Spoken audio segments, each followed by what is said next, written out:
Welcome to our 5 on 5. We're pleased to be joined by Jim Crary, Democratic candidate for Oregon's 2nd Congressional District. Jim, thanks for being here. Pleasure to meet you. Thank you so much for having me on. Yeah, my pleasure. So you're a political newcomer, challenging incumbent Greg Walden, Republican. Tell us about your professional experience first off. I was an attorney for 14 years with the municipality of Anchorage in Alaska, and then I was with BP, the oil company, for almost 17 years. I retired from BP in December of 2013, and I live up in the Green Springs. Been up there for 10 years. Okay, all right. And so why politics? Why are you getting into politics? Because there are so many issues that I don't feel are being addressed. And for me, number one is campaign finance reform. I am absolutely so irritated with the amount of money that's pouring into politics. Ever since 2010 with Citizens United, it is obscene how much money is being spent and how much inordinate influence people with money have. And that's my number one issue. And I have a website, and right on the website I've actually drafted a campaign finance reform constitutional amendment. And basically what it says is only U.S. citizens who live in the district where the issue or the candidate is on the ballot should be able to contribute. We have a representative form of government in this country. If somebody from Texas or California were to give me money, they're not doing it because they're altruistic. They're doing it because they want some kind of access. They want some kind of representation. And if I'm supposed to represent the people in Congressional District 2, if I give any access or representation to someone out of state, who gets the short end of the stick? It's the people I'm supposed to be representing. I don't like the way that foreigners can contribute to campaigns now, and it should be only U.S. citizens. We're the only ones that are being represented. We're the only ones that should be able to contribute.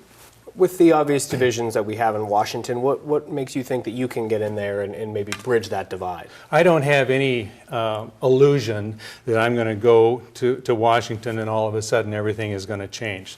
That's not going to happen. But if I were to be elected, what that would show is other people of like mind, hey, it is possible. You can get elected. We can change things. The other thing is I did contracts for 25 years.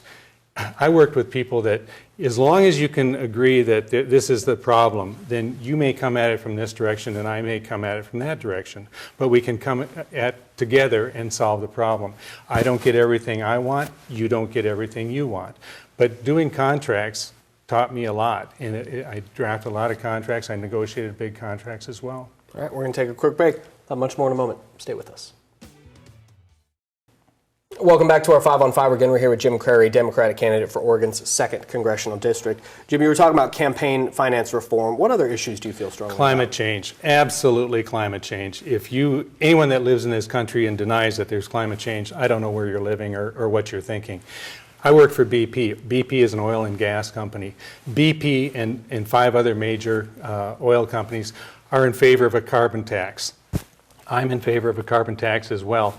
And what I would like to do is British Columbia has had a carbon tax in effect for about 7-8 years, and it's worked very, very well. It's driven down the amount of fossil fuels being used. And what they did is they made it revenue neutral. So the amount of money that they receive from a carbon tax they use to reduce other taxes.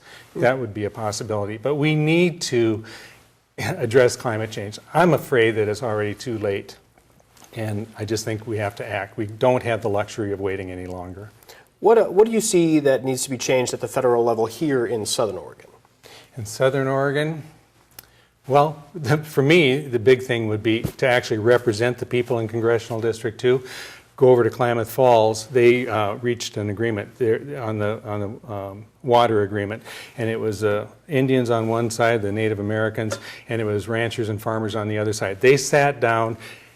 10, 15 years ago, they probably wouldn't even said hello if they'd passed each other on the street. They sat down at the same table, they worked out their disagreements, and all that Mr. Walden had to do was introduce legislation to bless that. It had to be done by the end of last year, 2015.